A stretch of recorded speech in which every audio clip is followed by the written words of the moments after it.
जय गुरु जी, नमस्ते गुरु जी। गुरु महाराज के चरणों में सादर प्रणाम। संगत जी, by Guru Maharaj's grace, we have been reading Guru Maharaj's divine Granth, the Light of Divinity. And to continue our blessings, today we will be reading the satsang documented in this Granth under the title Guru KRIPA. Let no man in the world live in delusion. Without a Guru, none can cross over to the other shore. Guru Nanak Dev. It was on a Wednesday morning, 12th October 2005, that I got a call from my colleague, Dr. G.C. Khilani, Professor of Medicine at AIIMS, New Delhi. Dr. Pandav, we are having a satsang today evening at home. Guruji is coming. Please do come at 5:30 p.m. and also bring Mrs. Pandav with you. Are you celebrating your promotion as a professor? Who is Guruji? What is his name? Where is he from? I shot a volley of questions at Dr. Khilani. His name is Guruji, he replied. You will see him and you will discover for yourself. Have patience. I shared the conversation with my wife Smita. She had been skeptical of gurus and sadhus, but this time her response was slightly different. Maybe this is a different call, she said. Let us see. And she readily agreed to come with me in the evening. Later in the morning, I phoned my friends Rashmi and Pankaj Singh. I have known Rashmi since the last 35 years, and after her marriage, Pankaj. I had called since was keen to know how Pankaj's father, the late Prime Minister Shri Chandra whom I referred to as Pitaji, was doing. They said they were at AIIMS private ward where Pitaji had been admitted for a checkup. I immediately left home to be with them. During my visit, Rashmi and Pankaj shared their experiences about their first meeting with Guruji. They told of how they have been going regularly to Chota Mandir in the Empire State Complex on the Mehroli Gurgaon road, and how Guruji's grace had changed their life. They spoke of the critical role of Guruji's blessings in Pitaji's improved health. Do you know Dr. Khilani? Rashmi asked me.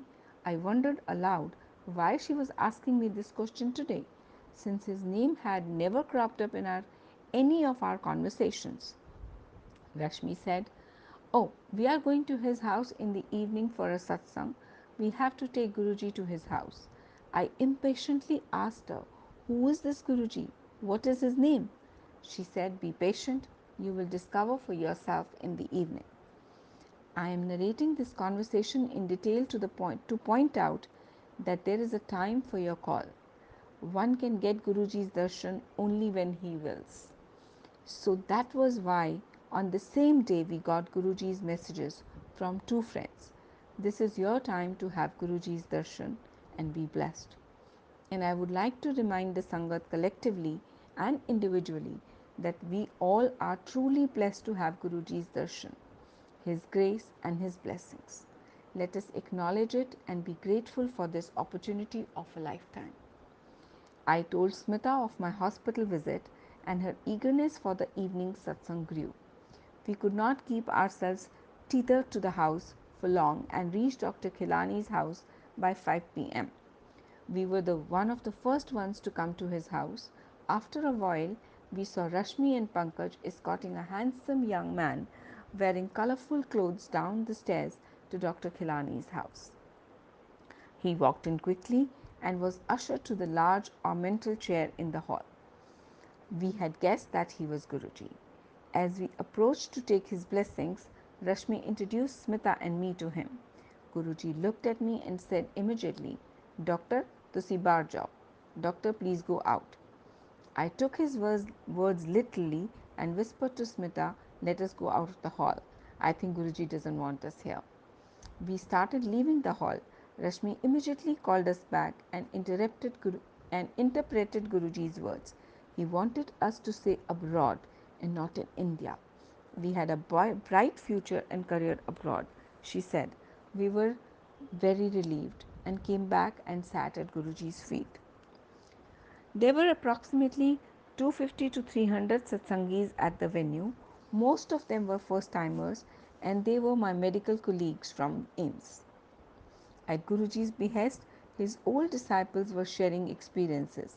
They ranged from children's scholastic performance to marriages to series of miraculous cares of infertility, asthma, heart diseases, nervous system disorders, and incurable diseases such as cancer. Normally, one would be rather skeptical, but these were personal experiences of patients and their families. All of them had records of their improved health. Occasionally, Guruji would say, "Doctor, look at the practical aspects. Suffering is being lessened." From that day onwards, our journey with Guruji started. Every day since then has been a day of discovery, a day of self realization and self actualization. We have been going regularly every Thursday and Sunday as and when we are in Delhi. As a part of my work, I do have to travel a bit, but whenever we are in Delhi, something magnetically draws us to Guruji's place. This is an inner urge, and before we realize it, we are on our way to have Guruji's darshan. The doctor is healed. Towards the end of April 2006, I noticed something unusual about the winter that was just over. I told Smita that I had not taken any medicine, including my inhaler, that I had to use at least twice a day. I have a strong family history of asthma, and at the beginning of every winter for the last 15 years, I was required to use inhalers. There would be at least one or two instances of a chest infection. I would have to take antibiotics for 10 days, but in the winter of 2005, I did not have any chest infection, nor did I take any inhalers. I shared this experience with Guruji, who said, "You have been blessed. There is no need for any medicine for your asthma." I had not talked of my illness to Guruji, nor did I pray to him silently to cure it. I was surprised, to say the least. The only change that happened in our routine were regular visits to Thursday and Sunday to Guruji's Empire State, where we received his blessings. When his blessings continued to shower on us, our daughter Rijuta was studying in US, who was completing her graduation in conjugative neurosciences and conjugative psychology from Rice University, Houston. Even though she had got admission to her PhD at Rice University, she was not keen on continuing her studies there. She wanted to explore research prospects at the best places in the US, such as MIT and Stanford University. We as parents thought her desire was impractical, not only because of her visa status, but also because she had little time to find a placement as a researcher in prestigious institutions. Smita, her mother, was worried. Once, when Guruji inquired about Rajita, I mentioned Smita's concern to him. Guruji immediately said, "Why are you worried about her? Everything will be fine." He then asked me when I was going to the US.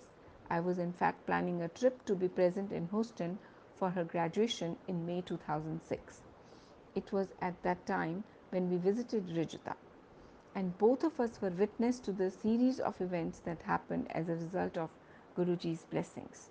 Now Rijita is pursuing her research at the Department of Brain and Conjugative Science at MIT in Boston.